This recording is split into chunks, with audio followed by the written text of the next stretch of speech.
Welcome to Barbara's Bulletin, the podcast where we bring you the latest news and updates from around the world. I'm your host, Barbara, and I'm excited to share today's top stories with you.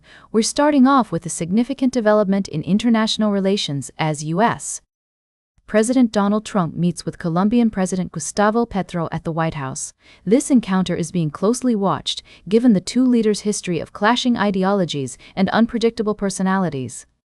Just last month, Trump sparked controversy by suggesting possible military intervention in Colombia, following the U.S. operation that deposed Venezuelan leader Nicolás Maduro. Petro, a former anti-imperialist guerrilla, has been critical of the U.S., accusing the Trump administration of committing war crimes with its deadly strikes on alleged drug boats. Despite these tensions, both leaders have expressed optimism about their meeting, with Trump noting that Petro's tone has changed in recent weeks. Colombian officials plan to present a detailed report on their anti-drug efforts, including cocaine seizure figures, in an effort to showcase their progress. Analysts say the stakes are high for this meeting, as a failure to reach a lasting rapprochement could have significant implications for regional security. Colombia is the world's top producer of coca and hosts several U.S.-designated terrorist organizations, making it a crucial partner for the U.S. in suppressing drug flows.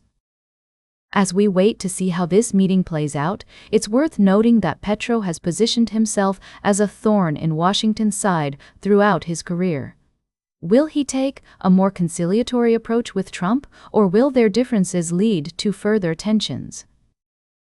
We'll be keeping a close eye on this story and bringing you updates as more information becomes available. We'll be right back with more of today's top news on Barbara's Bulletin. Welcome back to Barbara's Bulletin. We're taking a closer look at some international news that's been making headlines lately. It seems like there have been several developments in the world of geopolitics, and we want to bring you up to speed. First off, Canada has announced that it will no longer be issuing visas at its processing centers within Russia. This decision is part of a broader effort by the Canadian government to modernize its operations and reduce costs. Russians can still apply for visas online and submit their biometric data, but they'll have to travel to neighboring countries like Armenia or Kazakhstan to pick up their approved visas. In related news, Canada has also imposed new sanctions on Russian drone and energy production. These measures are part of a larger response to Russia's ongoing invasion of Ukraine, which began in 2022.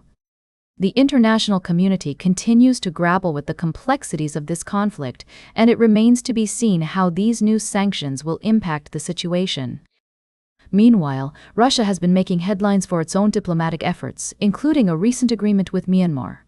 Russian Defense Minister Sergei Shoigu has also been warning Ukraine against targeting Crimea with Western arms, as tensions between the two nations remain high.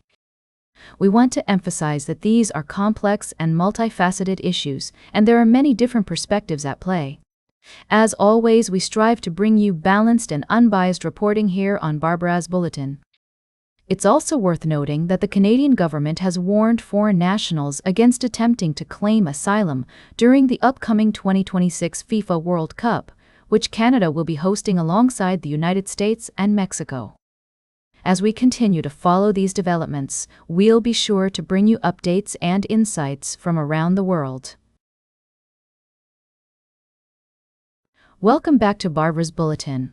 As we wrap up today's show, I want to bring you a critical update on the ongoing conflict in the Democratic Republic of Congo. A recent development has seen the United Nations planning to deploy a ceasefire monitoring mission in the region, following talks hosted by Qatar. This move aims to establish a team that will oversee the implementation of a ceasefire agreement between the Congolese government and the M23 rebel group. The situation in eastern Congo remains volatile, with reports of fighting and attacks on key infrastructure, such as airports. The conflict has led to significant humanitarian concerns, including displacement and loss of life. International efforts to broker peace have been underway for some time, with various countries and organizations involved in mediation talks. Qatar's foreign ministry announced that the UN team will be deployed to the strategic city of Uvira, which has been a focal point of the conflict. The deployment is seen as a crucial step towards stabilizing the region and enforcing the ceasefire agreement. Meanwhile, separate talks between Congo and Rwanda, hosted by the United States, continue to address allegations of Rwandan support for the M23 rebels. It's essential to note that the situation in eastern Congo is complex, with multiple factors at play. The international community's involvement in finding a resolution is crucial, and it will be important to monitor the progress of these efforts closely.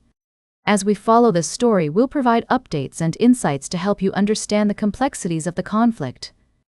That's all for today's Barbara's Bulletin. Remember to like, share, and subscribe, and until next time, stay engaged.